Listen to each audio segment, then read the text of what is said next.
तायडे काय करतेस? भांडी धुते ना. भांडी धुतेस वय?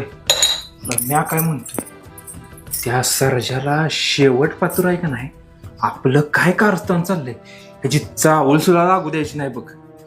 तेवढंच ध्यानात ठेव फक्त. बरं दादा, ती सगळं जाऊ दे. तुम्ही काय खाल्लंय का तुम्हाला काय शिरावपीठ करून देऊ? अगं तायडे, खाया पियाचं काय घेऊन बसल्यास? त्या सर्जरावाची मस्ती कशी जिरवायची ना ती आधी बघूया. बरं दादा, तुम्ही आता इथनं जावा. नाही आपल्याला त्यानं बोलताना बघितलं का नाही, आपलं सगळं पितळ उघड पडलं बघा. जावा तुम्ही आता. बरं बरं, जातो म्या.